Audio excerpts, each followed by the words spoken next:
What's up, guys? Up and Comer here. I'm doing an updated guide for Greystone on in the off lane for version 40. His passive on his E was changed from giving him health and armor per level to giving him a shield that blocks auto attacks. We're still going to be maxing that first, as it provides a lot of defense, but our build has changed just a little bit, so let's get into that. First off, our prime card is going to be the Centurion. We definitely want the tank for later. And then my typical first start is a health pot, a mana pot, and a Scout's Award. It gives me what I need to sustain through harvesting the left side jungle, and then some harass in lane maybe. I have 2 strike tokens to fill in my build as I need. If I just have an extra point, I can pick up one of these. And then I have a healer token that I can get if I'm taking a lot of harass in the off lane. This, coupled with a health pot, is an insane amount of sustain early game. Now, your early game build consists of 4 items. On my first back, I always get the Guardian's Ward. I don't recommend keeping your Scout's Ward for long. It's good in the early game in case they try those early ganks, but you really want to upgrade to a Stealth Ward, so you need this Guardian's Ward. And then I don't put any points into the Guardian's Ward. I start picking up my other items. And so my other items typically consist of this Adamant Edge first, has 2 lesser health and 1 minor strike, and then after that I follow up with this Adamant Edge, which is just 3 minor strikes, which makes me do quite a bit of damage, and I'm still fairly tanky with my passive and the little bit of health that I have from the Adamant Edge. And then also I like to get a little armor and a little bit of health as well early. This makes me super tanky. This will give you the ability with your passive to 2v1 the enemy offlane pretty easily if you haven't fed him any kills early. And then of course I'm upgrading my Guardian's Ward after those 3. And the first card that I typically get rid of is the Adamant Edge that gives me health and the 1 minor strike in order to get an Ash of the Witch or a Radiant Mantle. Often enough I go with Ash of the Witch because it helps me chase, but Radiant Mantle is a good pickup for a little extra damage. Ash of the Witch gives you a slow on your abilities once every 2 seconds, which is really good to stick on an ADC or stick on a support. And then Radiant Mantle gives you 12 plus 1.5 times your level ability damage per second, which is awesome. It's been buffed with version 40, so it's really, really good. I've put 3 120 point health cards onto this as well, so with this card it makes you really, really tanky, gives you a large health pool. It's up to you which one you pick up. It just depends on what you need. Again, I would recommend the Ash of the Witch first. And then, of course, for the rest of the build, we just fill out our Guardian's Ward. We have a complete Adamant Edge with two strikes and a greater health. We have a Tempered Plate with 2 guards and a greater guard, making us super, super tanky. We want to swap this out with our Tempered Plate. And then, of course, we have a Tuned Barrier that has 1 Divine Health and then 2 Divine Barriers. Finish off your build with either the Tuned Barrier or whichever other passive card you haven't gotten yet. I recommend getting your passive cards first. You typically aren't taking a whole lot of ability damage in the off lane as you split push, but if you're grouping up into team fights and you need to be really tanky, you can grab the Toon Barrier and forego some of these other cards. But all in all, this gives you a lot of damage, and it makes you really, really tanky with your passive late game, especially when you're facing the AD carry. Really, really good build. I've been having a lot of success with it lately. So let's get into the gameplay, and we'll see how it works. So standard start as usual. We start on the inner left camp, and then after we take the inner left camp, if we have time, we'll take the outer.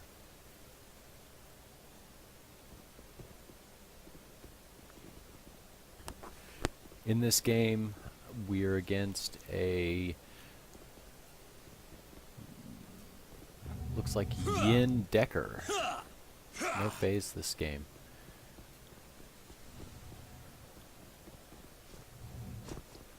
More than likely you'll be against a phase support for the foreseeable future. She's spammed in almost every single game on both sides. But there is a benefit to that because it gives you an opportunity to learn how to play against her really, really quickly, and that gives you an advantage. So you can no longer kite the camps effectively. So it's honestly in your best interest just to pop up both your pots right at the beginning of the fight and just focus one down then the other. Alright, so at this point, they're putting on quite to my turret, so I'm going to go ahead and take this other camp. Right as they get there.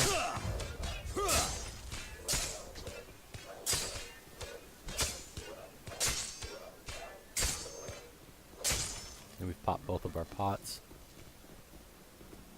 And you can see we take a little bit more damage from the camp, so we come to lane a little bit low.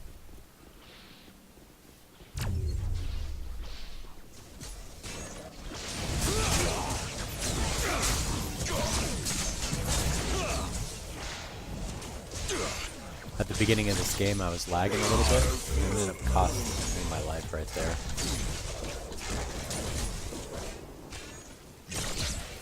Now, if you do happen to get killed as an offlaner early, don't let it get you discouraged.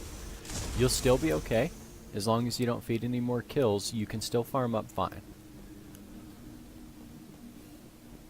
So I only had 1 point. I spent it on a strike token just to give me a little bit more clear when they get to my turret.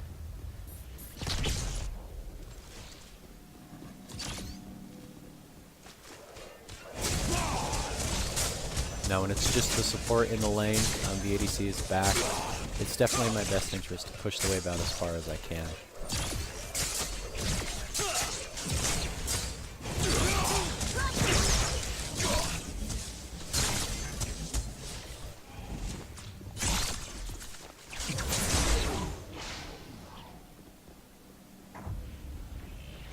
The jungler's just coming to relieve some pressure. But unfortunately, he's only level 2, so he doesn't have his slow. Chimera without level 3, his ganks aren't that great, so. Then he helps me push the lane out, which, honestly, I would prefer that I push the lane out myself, so that I get a chance at this CSV. He also tries to take the gold buff. So I go ahead and use my Q to get it. It's really important that if you can steal the enemy gold buff, go ahead and do it.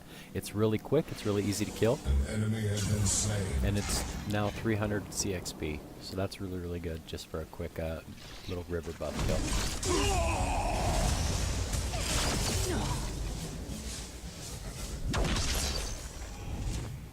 An enemy tower is under attack.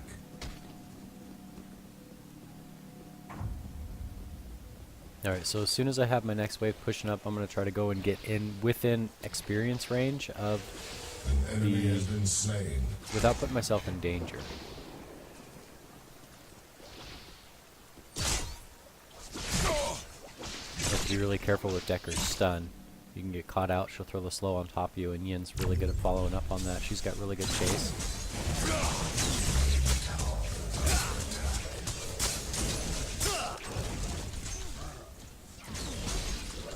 Here comes the jungler again. He's level 3, but he has no mana. So again, it's an inefficient gank, so I don't want to expend too much following up on it. There's no way we're going to get a kill there. Now, it's just the ADC myself. With my passive, I'm blocking some of her auto attacks, which makes me really hard to deal with for her. The new passive to some may seem like a nerf, but honestly, it's just a different way to play the champion. It's neither a nerf or a buff. It mitigates damage the same way that the old one did, essentially, so it's not bad at all.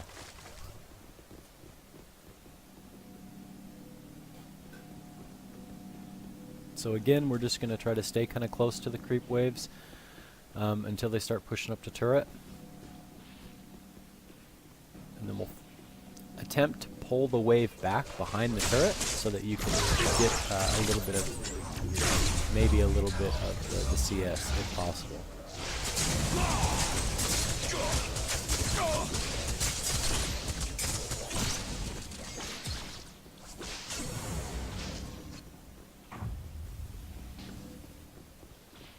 It's really important to remember that as an offlaner, your goal is not to get kills. Your goal is to hold your turret as long as you possibly can without dying.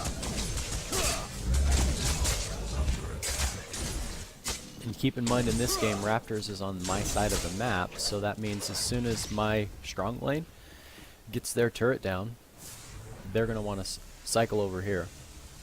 We'll swap sides.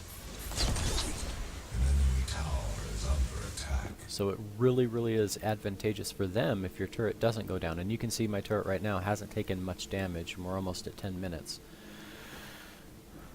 Alright, so now I've got my complete ward, which I was able to get there, and another strike token. I also I had 2 extra points to spend, so I went ahead and put them into my ward. An enemy has been slain.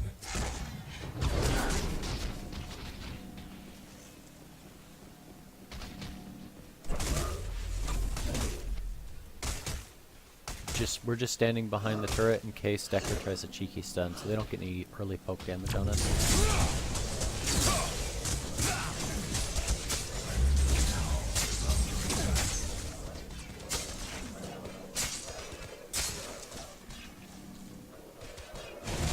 So as soon as they leave, I want to fast push the wave, steal their gold buff, and go back and farm the left side of the jungle if there's anything left after Chimera is done. Unfortunately, it looks like he's clearing the jungle right now. Enemy tower destroyed. But in this situation, you don't necessarily have to put early damage on the turret. You're not going to be able to get much damage on the turret this early before they get back. So it's in your best interest to go ahead and either make a roam or go back and farm. I would highly recommend farming him. The gold buff, or excuse me, the river buff was up, so I went ahead and took it here, but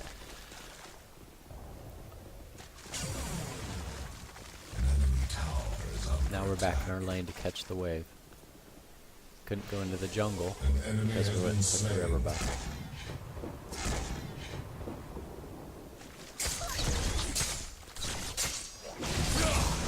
So now that I have my ult up, I can be really cocky, so I'm just going to go ahead and go in on them. I called for help from my team, but it doesn't look like the enemy mid laner is going to get to me before my mid laner does. But as you can see, with my passive, I still block quite a bit of damage. It's still really effective. It still makes Greystone really tanky. So I can just continue to harass here. I have the potions, I have my ultimate. I can be really aggressive. This time when Chimera ganks, he has mana, he has things up. So there we have just an easy kill. Chimera is definitely one of my favorite junglers to play with. His ganks are really strong.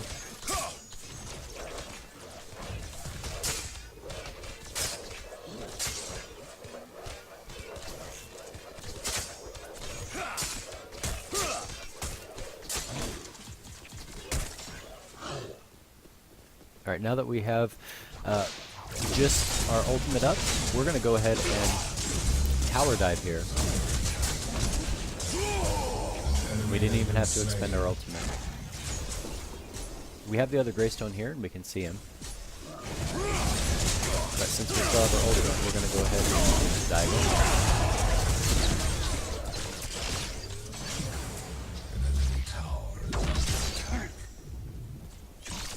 Cover Chimera's retreat.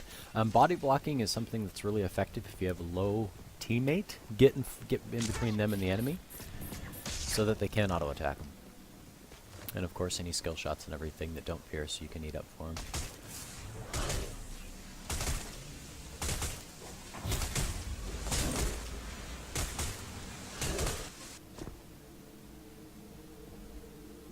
So the goal here is just to be as annoying as possible to the enemy team.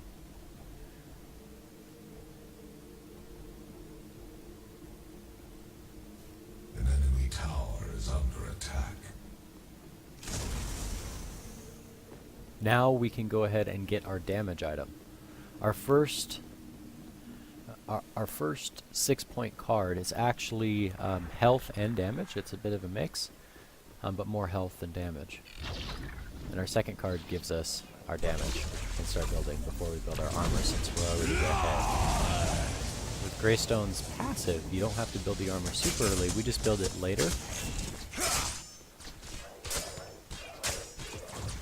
to get us set up for mid-game and our rotations.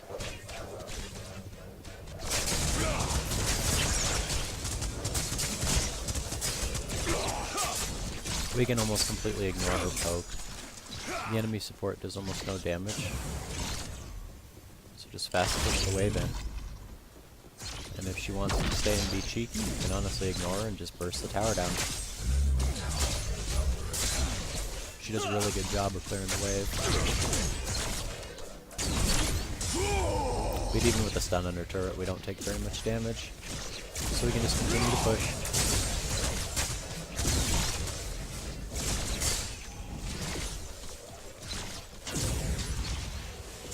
Enemy has been slain. We're going to try to collapse on the enemy in here. Relay our ward.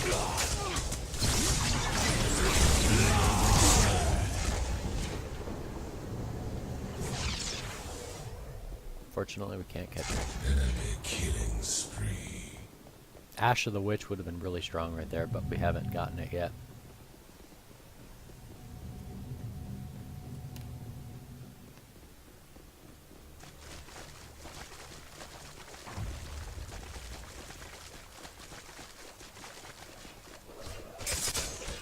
I apologize about the mini-map. Unfortunately, the replay system in Paragon has quite a few bugs. An enemy tower is under. An enemy tower is under attack. Enemy tower destroyed.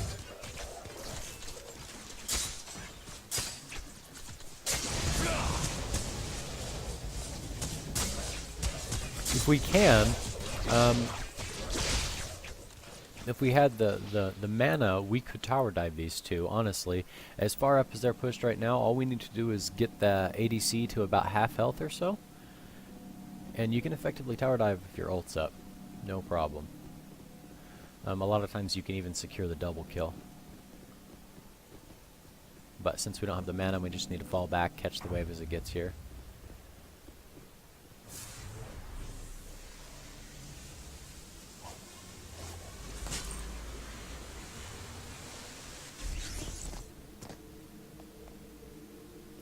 Alright, so now that we've been able to back real quick and pick up the rest of our damage, we're really dangerous with our ultimate at this point in the game.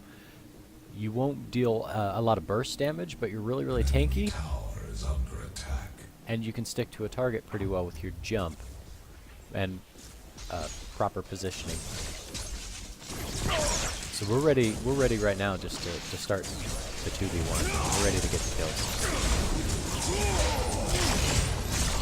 Obviously, we're trying to focus the ADC overall, but if we can't get to the ADC, we can focus both.